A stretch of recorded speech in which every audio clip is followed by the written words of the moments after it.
नमस्कार प्रिय दर्शकों, आप सभी का स्वागत है आपके अपने चैनल पवित्र पथ में। आज हम लेकर आए हैं वट सावित्री व्रत की संपूर्ण कथा, महत्व, पूजा विधि, मंत्र, नियम और आध्यात्मिक संदेश। यह व्रत भारतीय परंपरा में अखंड सौभाग्य, परिवार की सुख समृद्धि और पति पत्नी के अटूट प्रेम का प्रतीक माना जाता है। मान्यता है कि इस दिन श्रद्धा और विश्वास से किया गया व्रत जीवन में सुख, शांति और सकारात्मक ऊर्जा लाता है। तो आइए पूरे मन और श्रद्धा के साथ वट सावित्री व्रत की इस पावन कथा को सुनते हैं। वीडियो को अंत तक अवश्य देखिएगा और कमेंट में लिखिएगा, वट वृक्ष की कृपा बनी रहे। वट सावित्री व्रत क्या है? वट सावित्री व्रत ज्येष्ठ मास की अमावस्या तिथि को रखा जाता है। कुछ स्थानों पर यह व्रत पूर्णिमा के दिन भी किया जाता है। वट का अर्थ है बरगद का वृक्ष और सावित्री वह महान नारी थी जिन्होंने अपने तप, बुद्धि और दृढ़ निश्चय से अपने पति सत्यवान के प्राण वापस प्राप्त किए थे।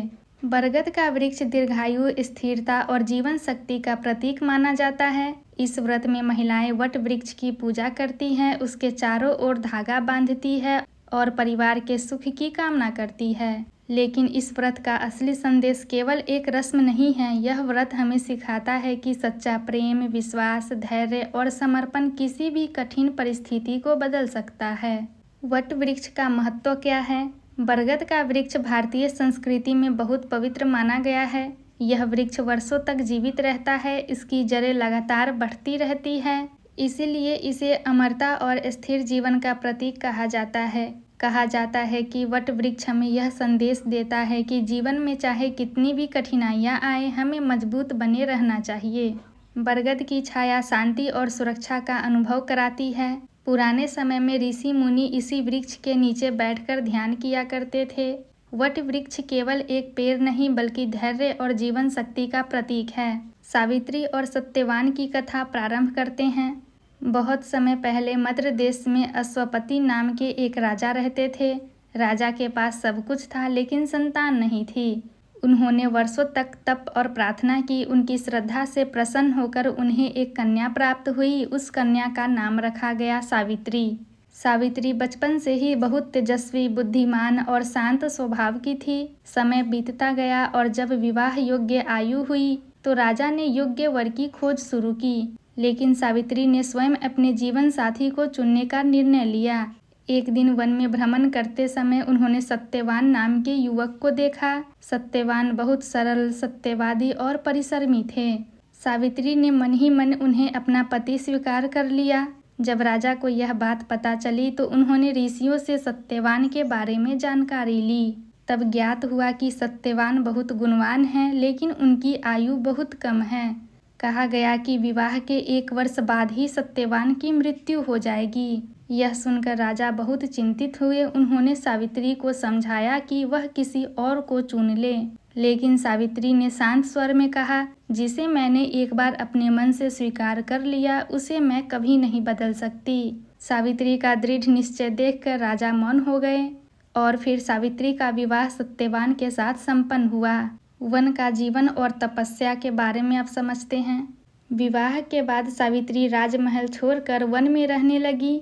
उन्होंने कभी किसी कठिनाई की शिकायत नहीं की। वह अपने सास ससुर की सेवा करती, सत्यवान का साथ देती और हमेशा शांत रहती। लेकिन उन्हें उस भविष्यवाणी की याद थी कि 1 वर्ष बाद सत्यवान की मृत्यु हो जाएगी। जैसे जैसे वह दिन निकट आने लगा, सावित्री ने उपवास और तप शुरू कर दिया। उन्होंने लगातार 3 दिन तक कठोर व्रत किया। उनका मन केवल एक प्रार्थना कर रहा था, मेरे पति सुरक्षित रहें। अब बात करते हैं सत्यवान का अंतिम दिन के बारे में। वह दिन आ गया जिस दिन सत्यवान की आयु समाप्त होने वाली थी। सत्यवान लकड़ी काटने के लिए वन में जाने लगे। सावित्री ने कहा, आज मैं भी आपके साथ चलूंगी। दोनों वन में पहुंचे। कुछ समय बाद सत्यवान को अचानक सिर में तेज दर्द होने लगा। उन्होंने कहा, मुझे बहुत थकान महसूस हो रही है। सावित्री ने उन्हें अपनी गोद में सुला लिया। धीरे धीरे सत्यवान की सांसें रुकने लगी। तभी वहां यमराज प्रकट हुए। उन्होंने सत्यवान की आत्मा को अपने साथ ले जाना शुरू किया, लेकिन सावित्री चुपचाप उनके पीछे चलने लगी। यमराज ने कहा, अब लौट जाओ, यह संसार का नियम है। लेकिन सावित्री ने विनम्रता से कहा, जहाँ तक मेरे पति जाएंगे मैं भी वहाँ तक जाऊंगी। अब बात करते हैं सावित्री और यमराज का संवाद के बारे में। यमराज सावित्री की बुद्धि और धैर्य से प्रभावित हुए। उन्होंने कहा, तुम मुझसे एक वरदान मांग सकती हो। सावित्री ने कहा, मेरे सास ससुर की आंखों की रोशनी वापस आ जाए। यमराज ने वरदान दे दिया, लेकिन सावित्री फिर भी पीछे चलती रही। कुछ दूर जाने के बाद यमराज ने फिर कहा, एक और वरदान मांगो। सावित्री बोली, मेरे सास ससुर का खोया हुआ राज्य वापस मिल जाए। यमराज ने यह वरदान भी दे दिया, लेकिन सावित्री फिर भी नहीं रुकी। यमराज ने तीसरी बार कहा, अब अंतिम वरदान मांगो। सावित्री ने अत्यंत बुद्धिमानी से कहा, मुझे 100 पुत्रों की माता बनने का आशीर्वाद दीजिए। यमराज ने तुरंत वरदान दे दिया।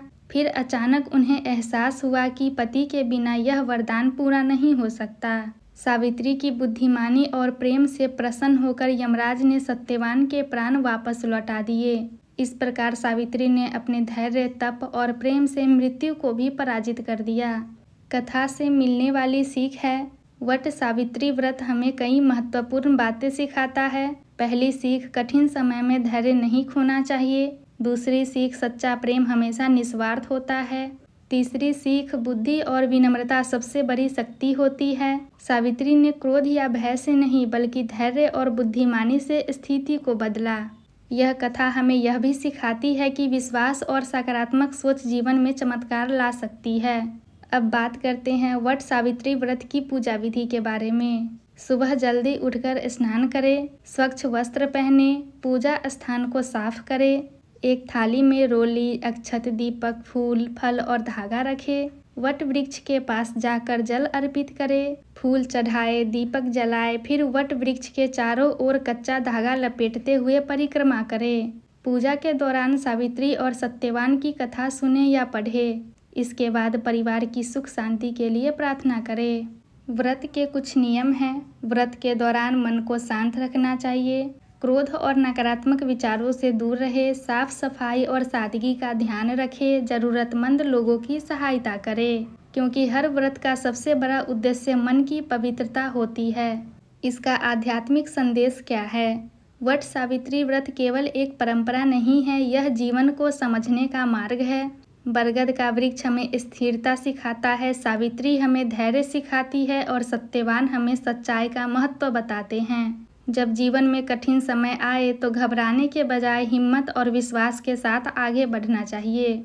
तो प्रिय दर्शकों, यह थी वट सावित्री व्रत की संपूर्ण कथा, पूजा विधि और महत्व। यदि आपको यह पावन कथा पसंद आई हो तो वीडियो को लाइक करें, अपने प्रियजनों के साथ शेयर करें और चैनल पवित्र पथ को जरूर सब्सक्राइब करें। आप सभी के जीवन में सुख, शांति और सकारात्मक ऊर्जा बनी रहे। कमेंट में अवश्य लिखें, यह कथा आपको कैसा लगा। धन्यवाद प्रिय दर्शकों।